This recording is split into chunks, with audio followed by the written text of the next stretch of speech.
बादशाह और मारिफ की शादी का दिन आता है। पूरी हवेली रोशनियों से जगमगा रही होती है। हर तरफ खुशी का माहौल होता है। मेहमानों की आमद और रफ्त जारी होती है और हर कोई इस शादी को यादगार बनाने में लगा होता है। डोल की आवाजें, कहकहे और खुशियों की चहल पहल हर तरफ फैली होती है। मौलवी साहिब निकाह की महफिल में बैठते हैं और सबको खामोश होने का इशारा देते हैं।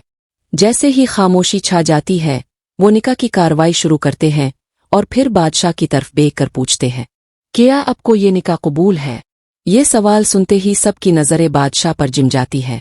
एक लम्हे के लिए मुकम्मल खामोशी छा जाती है।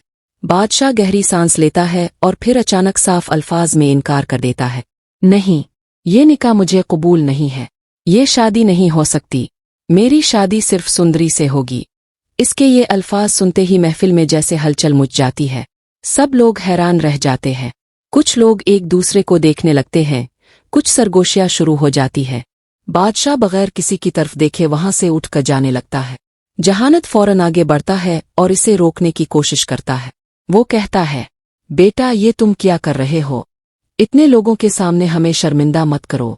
मगर बादशाह इसकी एक नहीं सुनता। इसके चेहरे पर जिद और गुस्सा साफ नजर आ रहा होता है। वो किसी की बात सुने बगैर तेजी से वहां से निकल जाता है। कुर्बान अली के लिए ये लम्हा बहुत बड़ी बेइज्जती का होता है। इसके चेहरे पर गुस्सा और जिल्लत दोनों झलक रहे होते हैं। वो अपने जज्बा पर काबू नहीं रख पाता। वो फौरन एक कोने में जाता है, फोन निकालता है और अपने आदमियों को कॉल करता है। इसकी आवाज में सख्ती और गुस्सा होता है। बादशाह की गाड़ी का ऐसा एक्सीडेंट करो कि वो बच ना सके। दूसरी तरफ गुलाम को जब बादशाह की शादी की खबर मिलती है तो वो परेशान हो जाता है। इसके दिल में बेचैनी बढ़ने लगती है। वो फौरन फैसला करता है कि वो सुंदरी को वहां से ले जाएगा। वो जल्दी से हवेली पहुंचता है और सुंदरी को साथ लेकर निकल जाता है। सुंदरी भी खामोशी से इसके साथ चल देती है, जैसे वो भी इस सब से दूर जाना चाहती हो। रास्ते में फिजा कुछ अजीब सी हो जाती है। अचानक एक तेज रफ्तार गाड़ी आती है और बादशाह की गाड़ी को जोरदार टक्कर मार देती है। टक्कर इतनी शदीद होती है कि गाड़ी बुरी तरह तबाह हो जाती है। बादशाह शदीद जख्मी हालत में सड़क पर गिर जाता है। इर्द गिर्द सुनसानी होती है, कोई मदद करने वाला नहीं होता। वो दर्द से तड़प रहा होता है। इसकी सांसें भारी हो रही होती हैं और आंखों के सामने अंधेरा छाने लगता है। इसी वक्त गुलाम और सुंदरी की गाड़ी वहां से गुजरती है। गुलाम की नजर अचानक इस हादसे पर पड़ती है तो वो फौरन गाड़ी रोक देता है।